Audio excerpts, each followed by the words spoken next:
As I told you, we had all kind of treats and surprises for you all tonight. So we are back on the second half of our show, as you've already seen tonight. Some of our cast members, and what's so unique about some of them? Some of them are founding members. They've been with us for all 8 years, and then some of us have been with us 7, 6, and 5. But it's just awesome to see all of them ride this journey out, and even having the chance to work with them in the way that we're limited now to COVID-19. So we're back with Torez Daniels, and you heard him talk earlier about his role in David as in COVID Christmas Love Chronicles. So COVID-19 Christmas Love Chronicles. But now we're going to talk about his some of his journey with Divine Vision, and so let's go with how we started. So actually, me and Torres go back further than anybody in Divine Vision, Huffman. but Carol and Russell Walker. Yes. Torres and I actually went to Huffman High School together.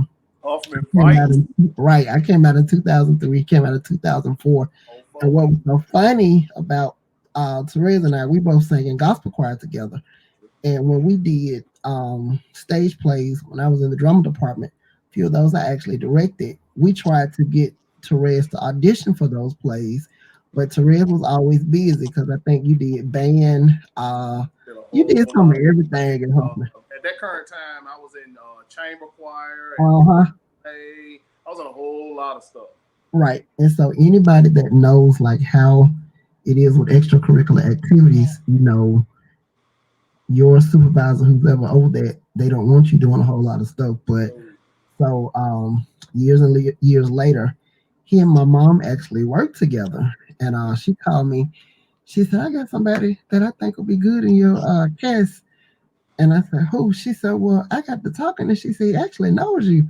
And I said, "Who?" She said, "Torez." I said, "Torez Daniels." And so we talked, and he came into it because what's so unique about Torez and how he got in, we it was highly requested that we do I'll Be Home for Christmas again in 2013. mm-hmm. I had done it again in 2012. So of course, anytime you have a first successful show, you kind of want to get all of your original cast members back if their schedules permit. And but Therese was one of the roles that it didn't work out that way. And so the former person that played him. And so Therese read for the role. He was cast in the same role that night. That's just how convincing he was. And when he actually read with the person that was playing his wife, he's like, ooh, ooh, ooh, there's chemistry. So what was that moment like when you were casting that role? It was it was kind of, I don't know, it was kind of different, I guess you could say. Um, Me and Jazz, we just kind of just made it out on our own Mm-hmm. little flavor. You know what I'm saying? And I never forget because we was doing rehearsals and Japal, we was like, Japal, we can't read these lines now. Like we can't do it. We was like, can we just make it our own? And Japal was like, I don't care as long as y'all just stay within the script line. I don't care how Mm-hmm. y'all do it. We was like, okay, good. We just okay, boom. We don't need these no more. Okay, so let's roll this. Let's do it how we do. But and it was the same way with the COVID Christmas. Paul said, just make it your own. And he said, with y'all too, we're gonna get ready to. I'm pretty sure y'all gonna take it through the roof, in which we did. But even though the first play, we had a lot of fun, um, and we had a really really good turnout that Saturday and especially that Sunday. And one of the more funnier moments that I always tell everybody about. We're gonna get to that in a minute. 'Cause that's gonna take some time. So we cast you in the role. We started He don't want me to rehearsing. tell y'all. No, we gotta break that up right. Um, what would you say when you first came in? Because let's be honest, theater can be like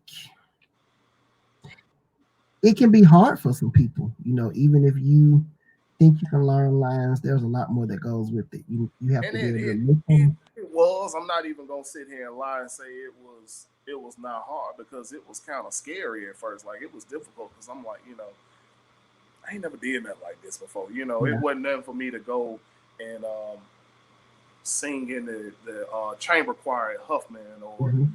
at the current time, I was in the mass choir at New Rising Star. So it wasn't nothing for us to sing, and it wasn't nothing for me. But actually being in theater and being on the stage and being in front of people, and actually you got to know these lines, and make sure that you following within the script, and you got to give certain keys to your partner.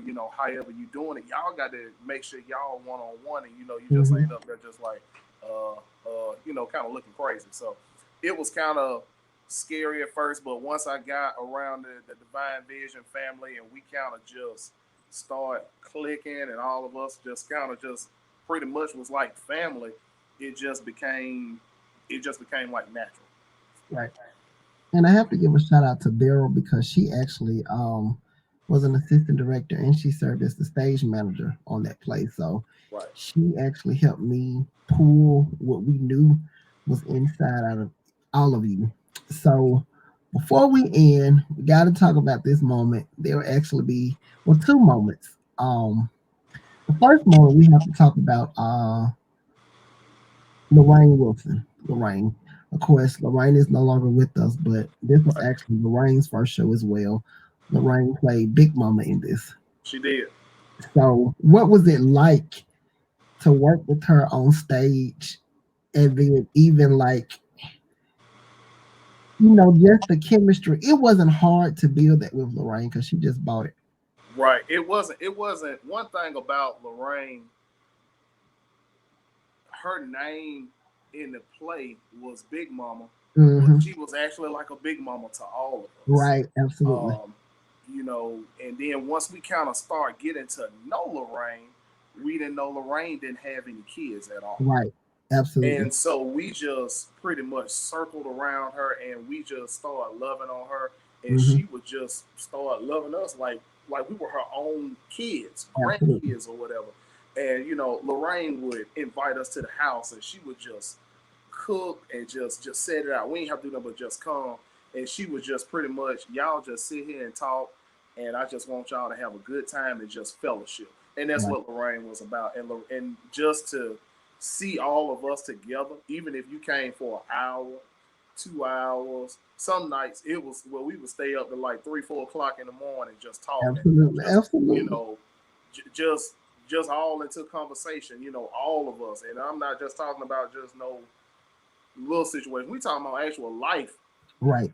conversations. Hey, when you get older, this is what you're gonna experience, or hey, I don't want you to experience this because I went through this. And Right. so that's just type of the person Lorraine was. And when she died unexpectedly, like it took a toll on all of us, Right. Absolutely. extremely hard. Absolutely. And so the final thing, because we could keep this going for hours, but Right. I just wanted to do just a segue with you since you couldn't physically be with us tonight. Um, the funniest moment, and there's several with Torez, but one in particular, um, Warren A1 Morris III. Warren played Torez's brother Yeah. in the show, and so here's the fun fact: Warren is 6'4", Torez is 6'3". 6'6". Yeah, okay, correct me, 6'6". So that was funny because I didn't realize that until afterwards that was how I casted it. Yeah. There was one role in the show because you just have to see how the storyline unfolds. It's like the older brother, which Warren portrayed, jealous of the younger brother, thinks he's better than him. And there's one line where they're about to get into the fight until the mama breaks it up. Well, on Sunday, I don't know what hit them between Saturday and Sunday.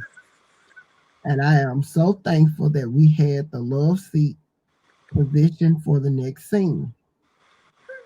Warren pushed Torres so hard I came up off my feet. he came up off his feet and he actually landed on the love seat, I which did. was positioned like a few feet from where Yes. the In scene that, was I taking mean, like place. in there.